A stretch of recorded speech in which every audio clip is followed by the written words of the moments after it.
जय हिंद दोस्तों, ज्ञान एकेडमी प्रयागराज में एक बार आपका पुनः स्वागत है। मैं साइंस विषय के साथ यशप्रीत सिंह आपका स्वागत करता हूं। साइंस के अब तक आप लोगों ने 7-8 वीडियो देखा, उसी क्रम पर अगली श्रृंखला के साथ आज मैं पुनः आपके सामने हाजिर हूं। पिछले 2-4 दिनों में मैं किसी कारणवश आपके सामने वीडियो नहीं डाल सका, उसके लिए मैं आपसे माफ़ी चाहता हूं।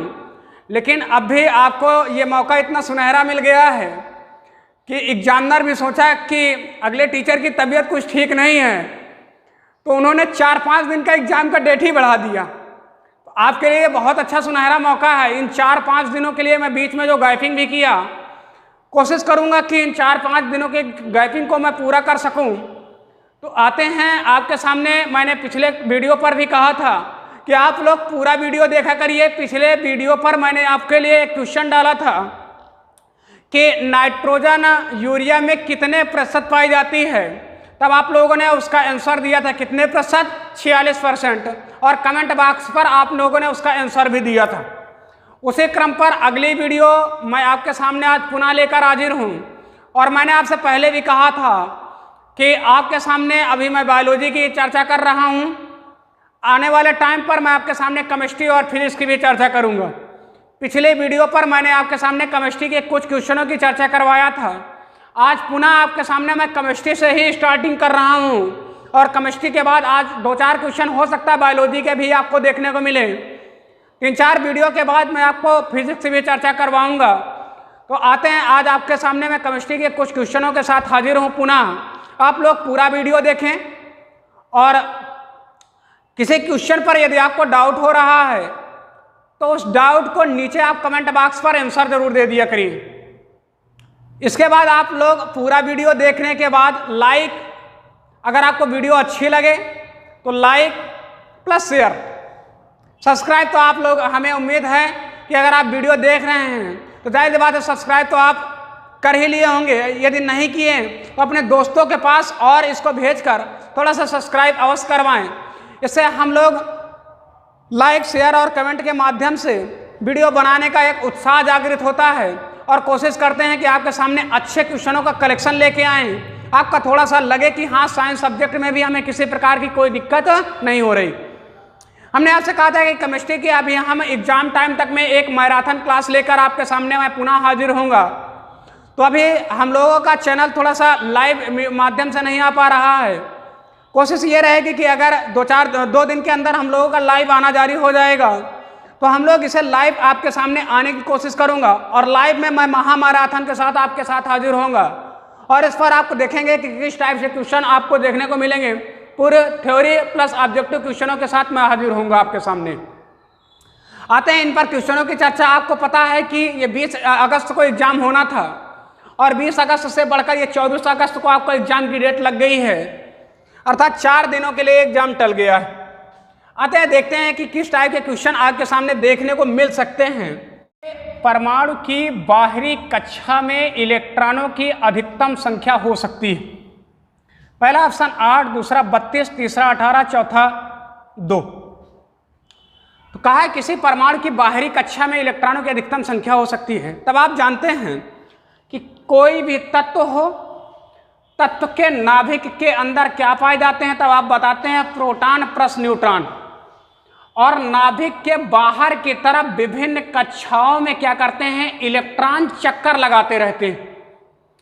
अब इस पर कहा है कि बाहरी कक्षा में जो इलेक्ट्रॉन चक्कर लगा रहे हैं उसके किसी परमाणु के बाहरी कक्षा में इलेक्ट्रॉनों की अधिकतम संख्या कितनी हो सकती है। तो अधिकतम संख्या इलेक्ट्रॉनों की कितनी हो सकती है, 8, 18, 32। तब आप बताएंगे 8। अधिकतम संख्या 8 कैसे हो सकती है। एक नियम आप लोगों ने पढ़ा होगा, बोर-बरी नियम। कौन सा? बोर-बरी नियम। और बोर-बरी नियम के अनुसार बताया जाता है कि किसी भी तत्व का इलेक्ट्रॉनिक विन्यास 2n² के अनुसार किया जाता है। अर्थात n पहली कक्षक बताती है। अगर मैं n को k मानूं तो अगर मैं n के स्थान पर 1 रखूं तो 2 गुणे 1 का स्क्वायर आता है, अर्थात पहली कक्षक में 2 इलेक्ट्रॉन चक्कर लगा सकते हैं। अगर मैं n बराबर 2 मानूं तो 2 का स्क्वायर 2 दूना 4 दूना 8, अर्थात दूसरी कक्षक में कितने इलेक्ट्रॉन चक्कर लगा सकते हैं? 8। पहले वाले को K, दूसरे वाले को L, तीसरे वाले पर अगर मैं मानूं तो 2 गुणे 3 का स्क्वायर, 3 त्रिका 9 दुनाई 18, अर्थात तीसरे वाले पर कितने इलेक्ट्रॉन चक्कर लगा सकते हैं? 18। ये कौन से हो गए? K, L और M। और चौथे वाले पर 2 गुणे 4 का स्क्वायर, 4 चौक 16 दुनाई 32, अर्थात चौथी कक्षक में कितने इलेक्ट्रॉन चक्कर लगा सकते हैं? 8 इलेक्ट्रॉन चक्कर लगा सकते हैं। इसी पर अगर आप लोगों ने एक नियम और सुना होगा, आप-बाऊ का नियम बताया जाता है कि इलेक्ट्रॉन निम्न कक्षक से चलना प्रारंभ करते हैं और उच्च कक्षक की ओर बढ़ते हैं। इसके लिए बताया जाता है 1s2, 2s2, 2p6, 3s2, 3p6 करके बताया जाता है। तो अगर कह दिया जाए कि पहले वाले पर 2 इलेक्ट्रॉन, दूसरे वाले पर 8 इलेक्ट्रॉन, तीसरे वाले पर 6, 2, 8, लेकिन तीसरे वाले पर 18 इलेक्ट्रॉन और चौथे वाले पर अगले फिर आते हैं, तो यहाँ पर कहा है कि किसी तत्व के परमाणु की बाहरी कक्षा में, अर्थात बाहरी जो कक्षक होगी, इस पर अधिकतम कितने इलेक्ट्रॉन हो सकते हैं? तब आप बताएंगे 8 से ज़्यादा कभी भी इलेक्ट्रॉन नहीं हो जाएंगे।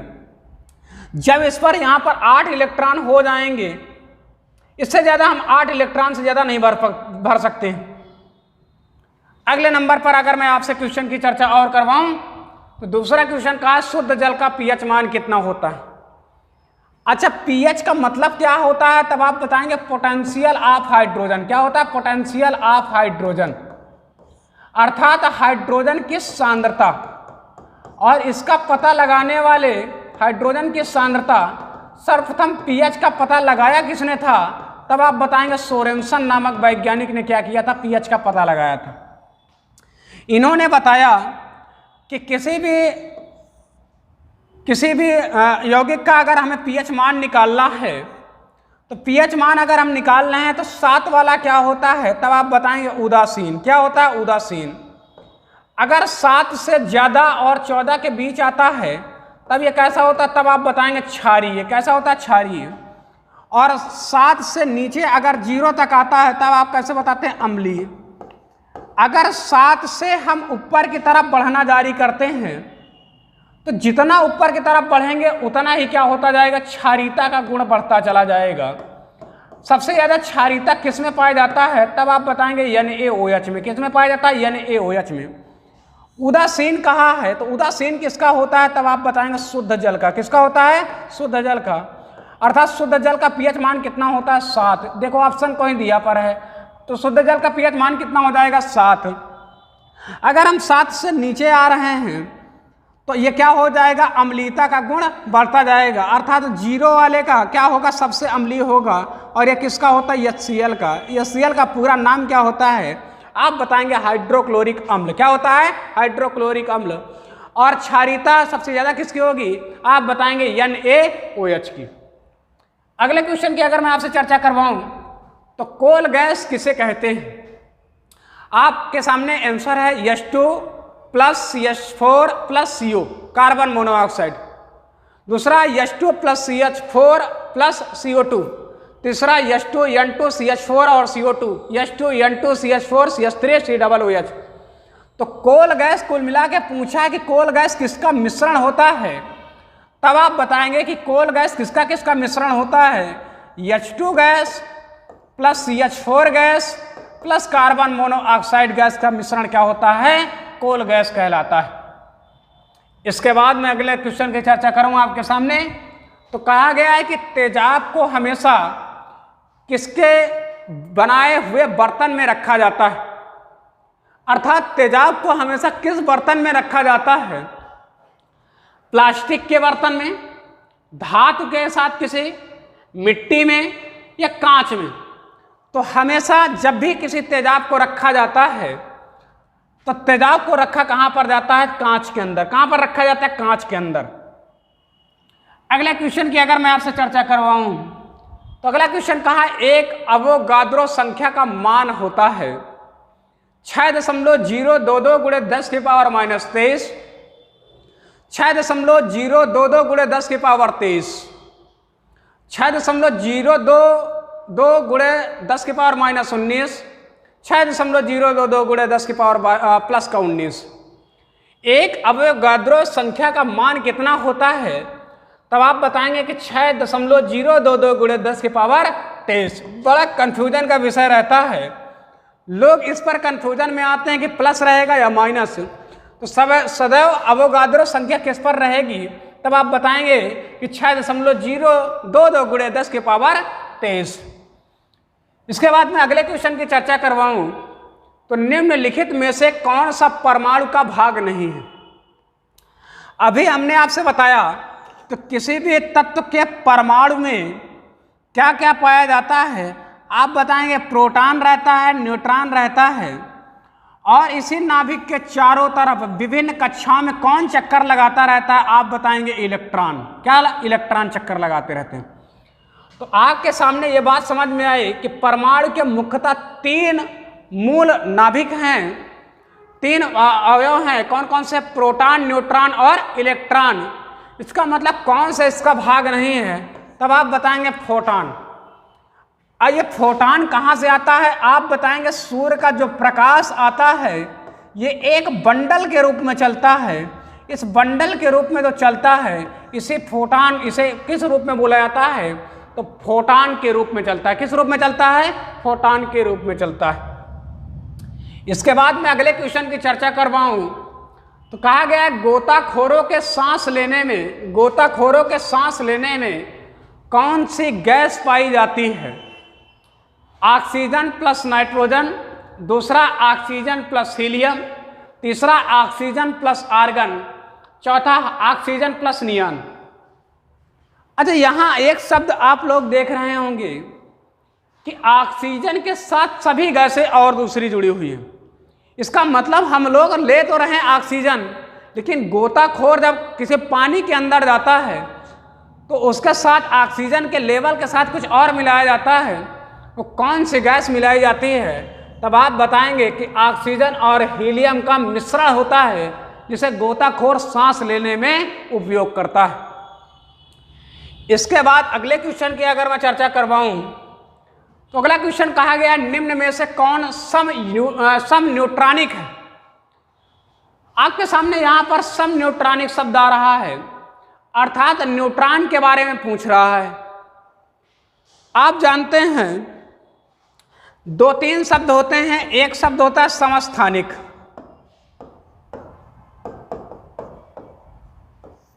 एक शब्द होता है समभारिक, एक शब्द है सम इलेक्ट्रॉनिक,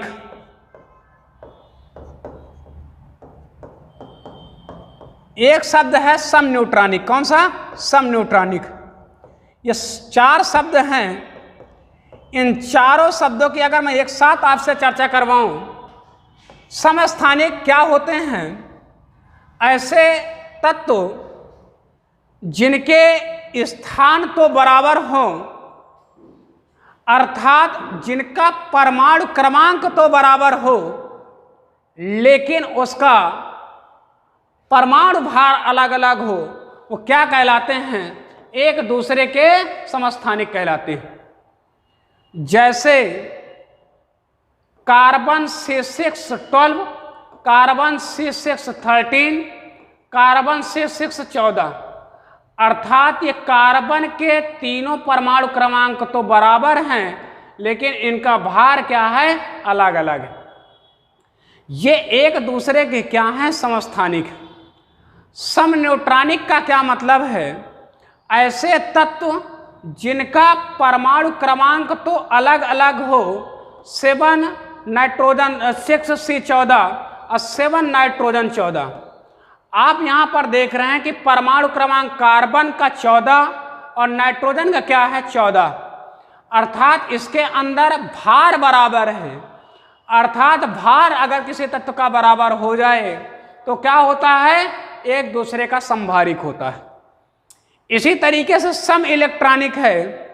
अगर किसी तत्व का इलेक्ट्रॉनिक विन्यास किया जाए, जैसे आपके सामने मैं कह दूं, जैसे मैं आपके सामने कह दूं सोडियम का, आपके सामने कह दूं मैं नियॉन का, कि इनका अगर हमें इलेक्ट्रॉनिक विन्यास कर दिया जाए तो नियान आप जानते हैं 10 नंबर पर आता है, ये 11 नंबर पर आता है। लेकिन इस पर एक पॉजिटिव चार्ज लग गया, तब अगर अब हमें इसका इलेक्ट्रॉनिक विन्यास करना हो जाएगा तो 2 और 8, इसका करना हो जाए तो 2 और 8। बाह्यतम कक्षक में कितने इलेक्ट्रॉन आ रहे हैं? 8, अर्थात सोडियम और नियान। अगर आपसे सामने अगर मैं कह दूँ Mg डबल प्लस, तब इसका भी कितना हो जाएगा? 2 और 8, अर्थात इस पर आप 8 8 सब पर बाहरी देख रहे होंगे। ये एक दूसरे के क्या हैं? सम इलेक्ट्रॉनिक हैं। क्या हैं? सम इलेक्ट्रॉनिक हैं। इसी तरीके से मैं आपके सामने सम न्यूट्रॉनिक की चर्चा करवाऊं तो सम न्यूट्रॉनिक का मतलब न्यूट्रॉनों की संख्या बराबर हो। अब किसी भी तत्व में न्यूट्रॉनों की संख्या कैसे निकालते हैं? जैसे अगर मैंने आपके सामने लिख दिया 6C14 लिखा है, तो परमाणु भार में से परमाणु क्रमांक अगर घटा दिया जाए तो 14 में से अगर मैं इसके घटाऊं तो कार्बन का न्यूट्रॉनों की संख्या कितनी आ रही? 8। अगर इसी पर अब मैं देखना चालू करूं तो तीनों के जैसे 6C12, 6 नाइट्रोजन, 8 ऑक्सीजन, 16 दिया है, तो इस पर देखो तो 6 आ रहा है, इस पर देखो तो कितना आ रहा है? 7 आ रहा है, इस पर देखो तो 8 आ रहा है। तीनों अलग अलग आ रहे हैं। इसका मतलब पहला ऑप्शन क्या हो गया? गलत हो गया। इस पर 6 आ रहा है, इस पर कितना आ रहा है? 7 आ रहा है, इस पर फिर कितना आ रहा है? इस पर आ रहा है 5 आ रहा है। तीनों बराबर नहीं है, इसका मतलब ये भी क्या हो गया? गलत हो गया। अगर मैं इसकी बात करूं तो ये कितना हो रहा है? 4 4 8 हो जा रहा है। ये कितना हो रहा है? 7 हो रहा है। ये कितना हो रहा है? 8 हो रहा है। तीनों बराबर नहीं, इसका मतलब ये भी गलत हो गया। आते इस पर चर्चा करवाऊं तो 8 इसका हो रहा है, 8 इसका हो रहा है, 8 इसका हो रहा है। अब आप देख रहे हैं कि 6C14, 7 नाइट्रोजन 15, 8 ऑक्सीजन 16, इन तीनों में न्यूट्रॉनों की संख्या कितनी आ रही है? 8 8 8 आ रही है। न्यूट्रॉनों की संख्या कितनी आ रही है? 8 8 8 आ रही है। इसका मतलब इन तीनों में नाइट्रोजन की संख्या, न्यूट्रॉनों की संख्या क्या है? बराबर है। ये इसका क्या होगा? करेक्ट आंसर होगा। फिर से समझिएगा, अगर स्थान बराबर समस्थानिक, अगर भार बराबर समभारिक, अगर इलेक्ट्रॉन का विन्यास करने पर तब के बाह्यतम कोश में इलेक्ट्रॉनों की संख्या बराबर सम इलेक्ट्रॉनिक, अगर न्यूट्रॉनों की संख्या बराबर तब क्या होगा? सम न्यूट्रॉनिक होगा। आते अगले क्वेश्चन पर अगर मैं आपसे चर्चा करवाऊं, बायोलॉजी के क्वेश्चन है स्त्रीलिंग हार्मोन्स कौन सा है? एस्ट्रोजन, एंड्रोजन, ऑक्सीजन और इंसुलिन। तब आप बताएंगे कि एस्ट्रोजन नामक हार्मोन्स के बदौलत ही स्त्रियों के अंदर द्वितीयक लक्षण प्रदर्शित होते हैं। अर्थात द्वितीयक लक्षण का क्या मतलब हुआ कि स्त्रियों की आवाज का पतली होना, स्त्रियों के अंदर दाढ़ी मूंछ का ना निकलना, स्त्रियों के अंदर माहवारी चक्र का प्रारंभ होना, ये सब किसके बदौलत होता है? तब आप बताएंगे एस्ट्रोजन नामक हार्मोन्स की बदौलत होता है। एंड्रोजन नामक हार्मोन्स किस में पाया जाता है? आप बताएंगे पुरुषों में पाया जाने वाला हार्मोन्स है। इंसुलिन कहाँ से निकलता है? तब आप लोगों ने बताया था कि थायराइड ग्रंथ से निकलने वाला हार्मोन नहीं, इंसुलिन निकलता है कहाँ से? अग्न्याशय से निकलने वाले हार्मोन्स का नाम क्या है? इंसुलिन। और इंसुलिन किसकी मात्रा को नियंत्रित करता है? आप बताएंगे इंसुलिन के बदौलत ही हमें कौन सा रोग नहीं होता? मधुमेह रोग से बचाने का काम कौन करता है? इंसुलिन। अर्थात इंसुलिन हमारे शरीर के अंदर ग्लूकोज की मात्रा को नियंत्रित करने का कार्य करता है। आते हैं अगले क्वेश्चन पर। ऑक्जेलिक अम्ल का स्रोत है, बहुत अच्छा क्वेश्चन है। क्वेश्चन का सिरका में क्या पाया जाता है? तब आप बताएंगे सिरका में पाया जाता है एस्टिक अम्ल। क्या पाया जाता है? एसिडिक अम्ल। दूसरा, आंवले में पाया जाने वाला अम्ल कौन सा है? तब तो आप बताएंगे एस्कॉर्बिक एसिड। क्या है? एस्कॉर्बिक अम्ल पाया जाता है।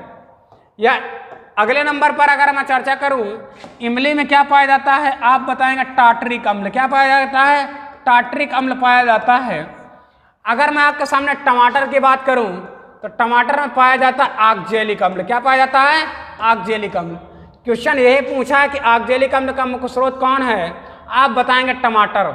कभी अगर आपसे सेब में पूछ लिया जाए कि सेब में क्या पाया जाता है, तब आप बताएंगे कि सेब में पाया जाने वाला अम्ल कौन सा है? आप बताएंगे मैलेइक अम्ल। क्या पाया जाता है? मैलेइक अम्ल। कभी अगर आपसे कह दिया जाए कि चींटी में कौन सा अम्ल पाया जाता है, आप बताएंगे फार्मिक अम्ल। क्या पाया जाता है? फार्मिक अम्ल, जिसके वजह से क्या होती है? खुजलाहट होती है। तो आज आपके सामने मैंने 10 क्वेश्चन रखा। इस 10 क्वेश्चनों को आप अपने कॉपी पर नोट कर लीजिएगा, एनालिसिस कीजिएगा कि आने वाले कहीं ना कहीं किसी न किसी एग्जाम पर ये आपको जरूर देखने को लिए मिलेंगे। ये अभी पेटे ही नहीं, ये आने वाले भविष्य में किसी भी एग्जाम पर आप इनको एक नोटबुक पर नोट करते रहिएगा। ये आपको 100% कहीं ना कहीं क्वेश्चन देखने को जरूर मिलेंगे। आज की क्लास में यहीं तक रखता हूँ। कोशिश करूँगा कि मैं आपके सामने अभी ये एग्जाम समाप्त होने के बाद थ्योरी वाला पोर्शन हर सब्जेक्ट का ला कर रखूँ, अर्थात फिजिक्स, केमिस्ट्री और बायोलॉजी का मैं आपके सामने थ्योरी की भी चर्चा करवाऊँगा। लेकिन अभी ये इतनी जल्दी एग्जाम लगा है, आपके सामने मैं क्वेश्चनों के माध्यम से जो श्रृंखला रख रहा हूँ, आप इसको अपने घर पर नोट करते रहिए। आज की क्लास यहीं तक। जय हिंद।